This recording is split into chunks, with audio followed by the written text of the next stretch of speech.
வறியவரும் எளியவருமான கூலி ஆள்கள் யாராயினும் சரி, அவரை கொடுமைப்படுத்தாதே. அவரது கூலியை அந்தந்த நாளில் கொடுத்துவிடு.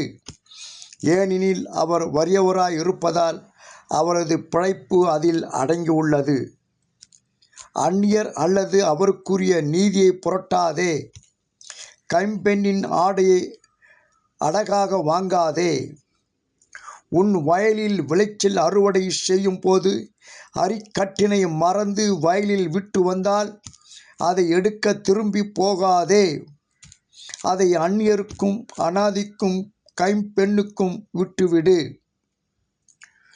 ஒலிவ மரத்திலிருந்து உதிராததையும் உன் திராட்சை தோட்டத்திலிருந்து பொறுக்காமல் கிடைப்பதை அந்நியருக்கும் அனாதைக்கும் கைம்பெண்ணுக்கும் விட்டு விடு என்பது இணை சட்டத்தில் பதிவு செய்யப்பட்டுள்ள பிற சட்டங்கள்.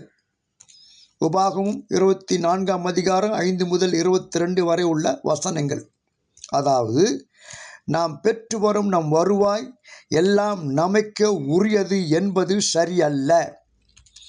சமூக நீதி கண்ணோட்டத்தில் அனைவருக்கும், குறிப்பாக தொழிலாளருக்கும் குடும்பம் நடத்தும் அளவு ஊதியம் உயர வேண்டும் என்ற மனநிலை வேண்டும். ஒவ்வொரு நாட்டுக்குள்ளும் சமநிலை ஏற்பட பகிர்தல் இன்றியமையாதது.